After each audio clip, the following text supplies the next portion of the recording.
शाजिया 31 जनवरी मतलब कि शाजिया इनका ऐलान और उस पर आपका काउंटर कि भाई आपके यहाँ भी न हरियाणा में पता, न महाराष्ट्र में पता, न बिहार में पता, बैठकों का नहीं पता, और 31 जनवरी तक वो फाइनल लिस्ट लेकर आ रहे हैं, पहली सूची।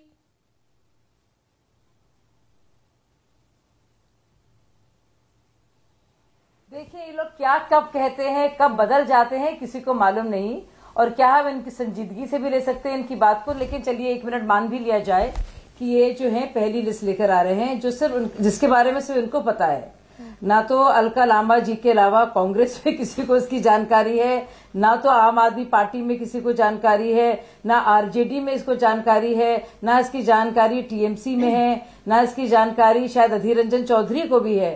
तो मुझे लगता है ऐसी जानकारी है जो खुद उनको कुछ वही आई है, तो इनको माता रानी के जरिए पता चल गया है कि वसील होगी। तो खैर ये इनकी अपनी personal knowledge intelligence gathering team है जिन्होंने इसको पता कर लिया। लेकिन काश इनके जो बाकी साथी थे और इनके खुद के साथी कांग्रेस पार्टी के भी लोगों को पता होता है कि ये लिस्ट आ रही है। तो इस लिस्ट का तो ये हाल है। तो आप शाजिया अपना बता दीजिए, मतलब तस्वुर में है, ख्यालात में है कि अपना बता दीजिए कि आपके यहाँ सीट शेयरिंग अनुप्रिया पटेल के साथ, पशुपतिनाथ पारस के साथ, चिराग पासवान के साथ, जीतन राम मांझी के साथ, एकनाथ शिंदे के साथ, अजीत पवार के साथ, हरियाणा में जेजेपी के साथ, दुष्यंत चौटाला के साथ, आपके यहाँ कब तक फाइनल हो जाएगी सीट शेयरिंग?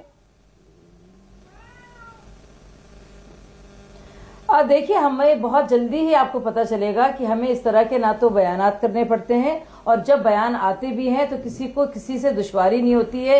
उससे पहले ना तो इतना हो हल्ला, ना उसके बाद सरपटव्वल, ना अनुशासनहीनता कभी देखने को नहीं मिली है। मुझे लगता है हमारी पार्टी पूरी तरह से तैयार है और बहुत ही अच्छे तरीके से हर एक बूथ पर जानती है कि कौन कहाँ पे विनेबिलिटी के हिसाब से किसको वहां पे पेश किया जाएगा।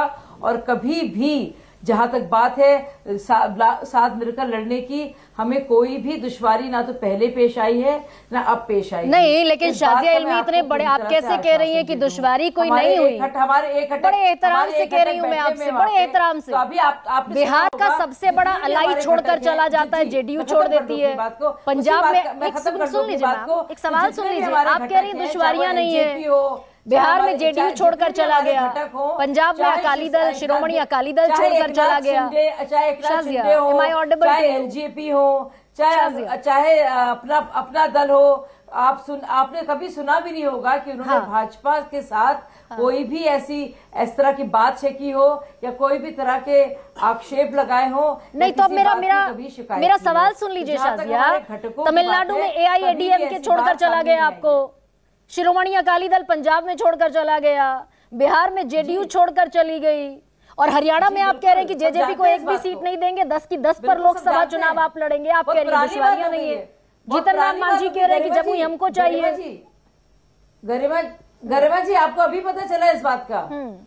आपको अभी पता चला है? बहुत काफी साल हो गए इन सब बातों को। क्या हुआ शिवसेना के साथ, क्या हुआ उसके बाद कर्नाटक में क्या हुआ, आप जानते हैं सबसे पुराना अलायंस था, अकाली दल चला गया, काफी पुरानी बातें हैं। दुश्वारियां है ना? नहीं अभी तो हाल की बात है, जेपी नड्डा कह रहे हैं कि हरियाणा में जेजेपी को एक सीट नहीं देंगे, 10 की 10 पर लड़ेंगे। नहीं, उन्होंने कहा था 10 की 10 सीटों पर भाजपा जीतेगी। उन्होंने कहा है 10 की 10 सीटों पर भाजपा जीतेगी। तो भाजपा जीतेगी तो जेजेपी नहीं लड़ेगी। बहुत बड़ा अंतर है, आप समझिए जी। पर उन्होंने ये नहीं कहा, देखिए वही है, मैं क्या कह रही हूँ और आपने क्या कहा, नड्डा जी ने क्या कहा।